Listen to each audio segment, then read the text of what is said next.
Hello नमस्कार, मी सुजाता तुम्हा सर्वांचं माझ्या नवीन ब्लॉगमध्ये स्वागत करत आहे. हे नागपंचमी आणि आज आहे श्रावणी सोमवारमधला पहिला सोमवार. सर्वांना नागपंचमीच्या आणि श्रावण महिन्यातील पहिल्या सोमवारच्या हार्दिक शुभेच्छा. उपवास असू द्यात, सण असू द्यात, पण आमच्या दुकानात येणं तर मस्त आहे. आम्ही आलेला आहोत आता दुकानामध्ये. मी घरातले सर्व कामे आवरलेली आणि ह्यांचा वाट बघत बसले किती उशिरा. नंतर आलेले न्यायला, मग दुकान घ्यायचं थोड्यानंतर. आता मी ते बसलो फराळ करायला.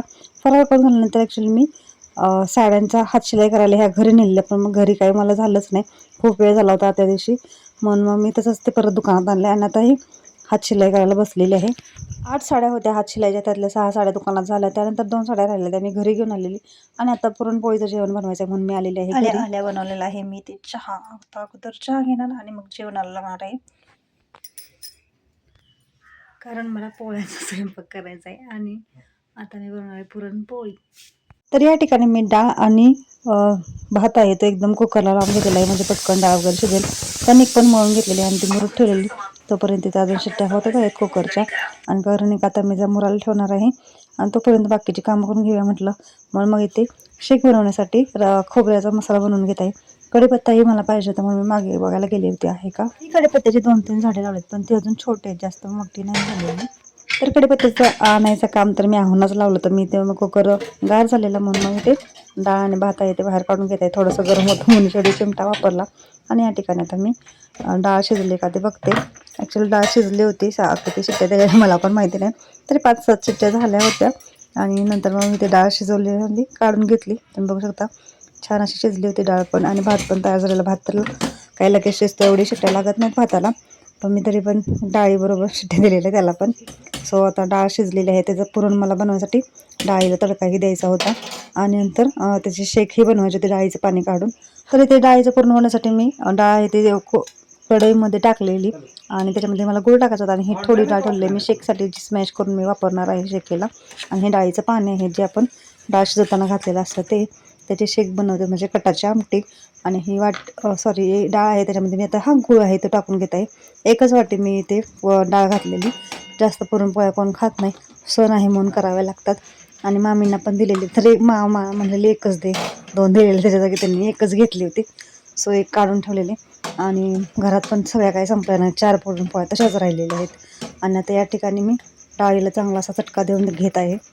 आणि आता त्या गुळाला पाणी सुटणार, ते पाणी आटेपर्यंत मी ते वेलची आहे ते चेचून घेत आहे.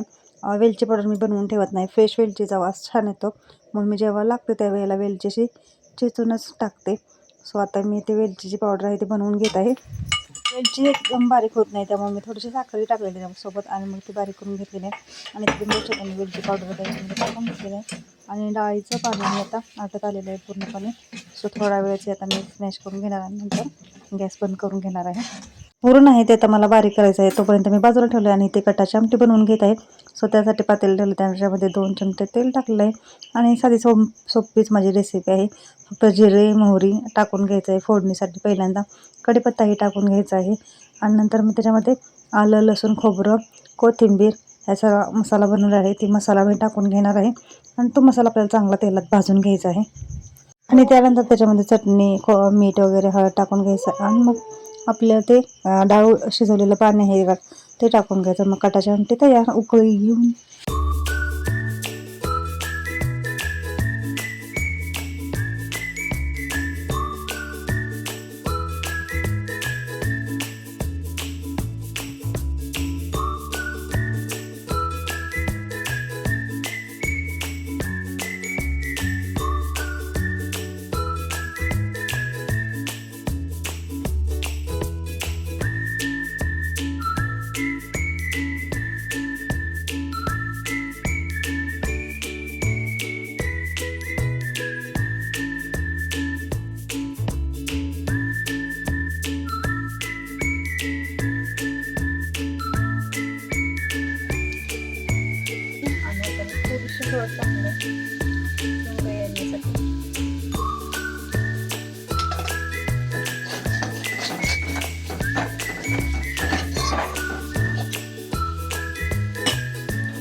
आणि हे डाळीचं पाणी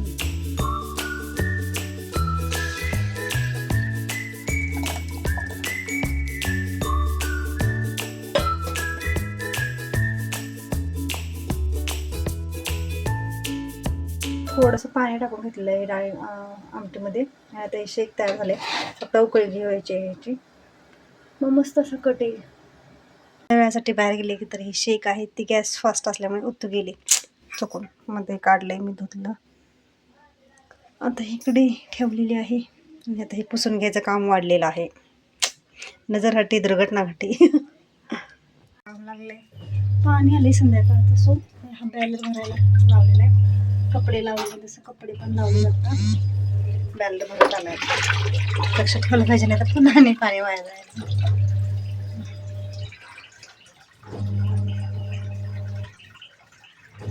भरून झाले पण कपडे लावलेत, कपडे आता होत आहेत तोपर्यंत बाकीची कामावरून घेणार आहे. पुरण बनवायचं राहिले तसंच. आणि नागपंचमीला मला नागच दिलेलं नाही कुंभाराने यावरून, सो आता नागच नाही आहेत आमच्याकडे बनवायला, सॉरी पुजायला. सो आम्ही बेंदूरच्या वेळेला त्यांनी बैल दिलेले ते तसेच ठेवले होते आणि त्याची माती आहे ती मी आता ओली करून घेतली. खूप वेळ झालं थोडं थोडं पाणी टाकून ओलं करून घेते, कारण की एकदम जास्त पाणी टाकलं की पातळ व्हायला नको म्हणून. सो मी आता त्याचे नाग बनवून घेणार आहे आणि मग बाकीचं जेवण करणार आहे.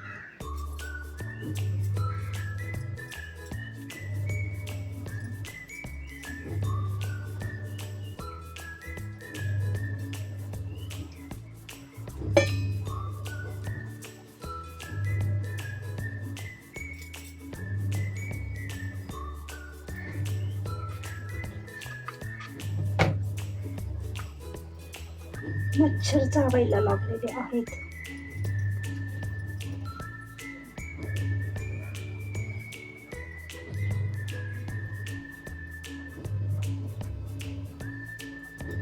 कसरत चालले नसते कामांची. काय करून काय नको.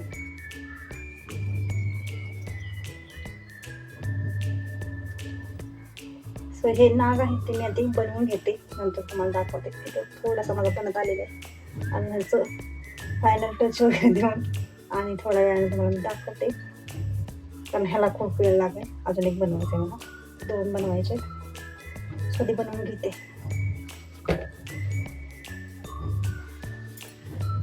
तर या ठिकाणी माझे हे नाग आहेत ते बनवून झाले आहेत. कसे वाटतंय तुम्ही कमेंट करून नक्की सांगा. आणि ॲक्च्युली गडबड होती, बाकीचं जेवणही बनवायचं होतं, त्यामुळे जास्त काही एकदम फिनिशिंगने नाही बनवलेलं, मला जमलं तसं बनवले. नंतर पुरण बनवून घेतलं ना, आता मी पुरणपोळ्या करायला घेणार आहे. आता पुरणपोळी तयार करणार आहे.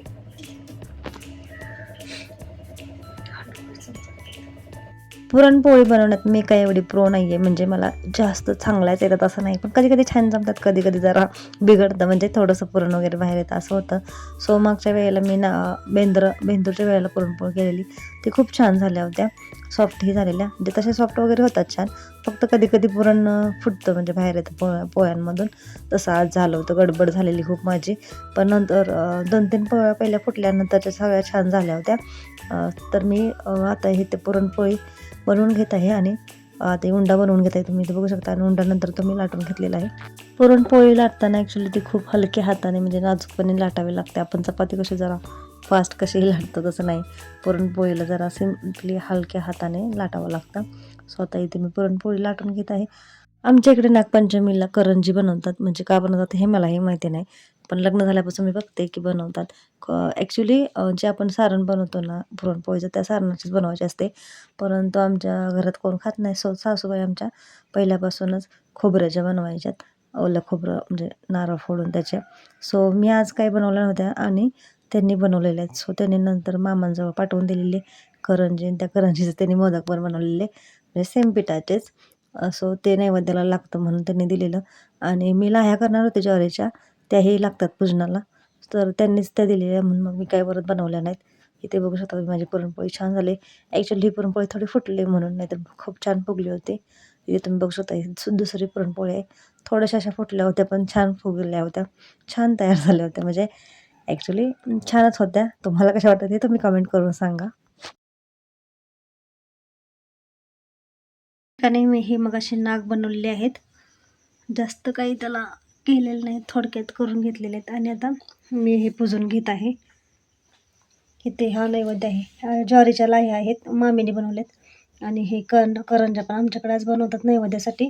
पुरणपोळी मी बनवली, मला भजी बनवायचे आहेत, पण नंतर मी नैवेद्य दाखवून घेईल, आत्ता फक्त पूजा करून घेणार आहे. सो हे आहेच, पूजा करून घेते.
या ठिकाणी मी आता भजी बनवून घेणार आहे.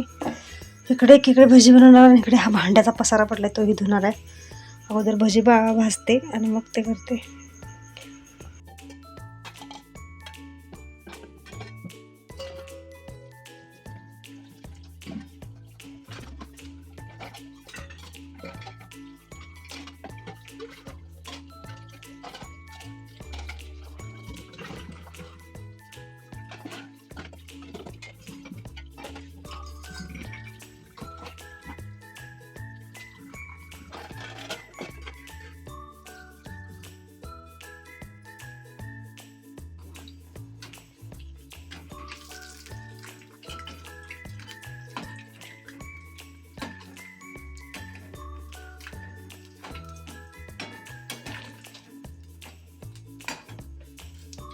इथे माझं जेवण आहे ते सर्व पूर्ण झालेलं आहे आणि इथे आता सर्व पूजा वगैरे करून घेतली. तुम्ही बघू शकता मला जमेल अशी मी पूजा केली आहे. आमच्याकडे जशी करतात अशी. ॲक्च्युली वारुळालाही जातात पण आमच्याकडे कुठं जायचं हेच मला माहिती नाही. आणि मी मंदिरात जायचं होतं मला खरं तर. आज सोमवार पण होता आणि नागपंचमी असल्यामुळे पण काही लवकर आलेच नाहीत. ते कामानिमित्त बाहेर गेलेले आणि त्यांच्यामुळं मग माझं देवाला जायचंही राहिलं. पहिला समोर आता नागपंचमी होती त्यामुळे मी ठरवलेलं मंदिरात जायचं म्हणून साडी वगैरे नेसून. पण काय आलेच नाही. सो म्हटलं आता आणि रात्री खूप लेट पण झाला त्यांना यायला 9 वाजून गेले. मग नंतर मी जायचं कॅन्सल केलं आणि आता या ठिकाणी माझं सर्व झालेलं आहे. जेवण वगैरे देवाला नैवेद्य वगैरे दाखवून घेतला. आहेत रात्रीचे 8:30 मध्ये सर्व कामं झाले. तर फक्त कपडे घड्या घालायचे राहिलेत आणि काय अजून आलेले नाहीत. वरत पण क्लासवरून आलेलं नाही. सो देवाला जायला जमते की नाही काय माहिती. आणि आता बघूया उपवास सोडायचा आहे. वरत नाही उपवास धरला आहे आज. सो त्याला तर भूक लागली असेल तर वाट बघत असेल कधी क्लासवरून येते ते. आणि पण बाहेर गेले ते आलेले नाही. सो आल्यावरती उपवास सोडायचा आहे आणि देवाला जायचं मला ते कॅन्सलच होईल. मंदिरात जाऊन यायचं होतं. तो येईपर्यंत म्हणजे कपड्याच्या गाड्या घालून घेते. चालत ना 9:15 वाजून गेलेत आणि तर काय आलेले आहेत म्हणून मी मग आता 2 साड्या आणलेल्या शिलाईला दुकानात बाकीच्या केलेल्या. सो ह्या आतापर्यंत आलेला आहे क्लास आणि वरच उपवास आहे ना आमच्या वरत ना. आषाढी एकादशी धरलेली, संकष्टी धरलेली आणि आता आज सोमवार पण धरलेला आहे. आलेल्या देवाच्या पाया पडतो. मी सांग काय म्हणतोयस. कोणी बनवलंय. मी बनवले. बनवलीस तू पण आपण पुस्तक आज नागपंचमी आहे ना. काय असते नागपंचमी. नागपंचमी काय असतं म्हणजे नागाचा सण असतो आणि नाग हा शेतकऱ्याचा मित्र म्हणून त्याचे आज पूजन केलं जातं. ओके. शेतकऱ्याचा मित्र म्हणजे शेतात असतात ना सर्प. मग ते उंदीर वगैरे खातात का नाही. मग उंदीर शेतकऱ्याचं नुकसान करतो म्हणून सापाला शेतकऱ्याचा मित्र म्हणतात. शाळेत शिकवतात की तुम्हाला नाही सांगितलेलं नाही. म्हणून आज नागपंचमी साजरी करायची असते. बेंदूर झाला का नाही. बेंदूर काय म्हणून केला. नागपंचमी म्हणजे नागाची पूजा, सर्पाची पूजा. बेंदूर असतो तर पण बैलाची पूजा म्हणजे आपण बैलामुळं कष्ट करून पिकवतो ना अन्न म्हणून बेंदूर साजरा करतात. याला मध्ये सौरभ जोशीचा ब्लॉग आठवतोय.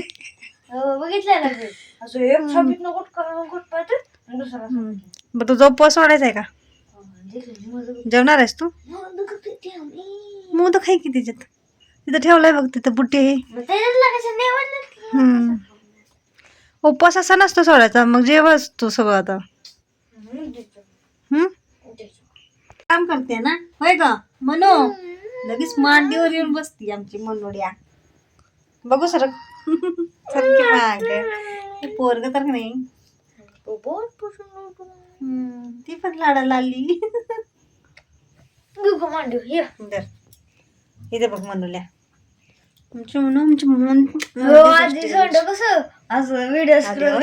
कशी चॅप्टर आहे आता. किती ते प्रेम. ओ हो मी फुटबॉल खेळ. माझ्या मांडीवरून लगेच तुझ्या मांडी पळाली. कशी चॅप्टर.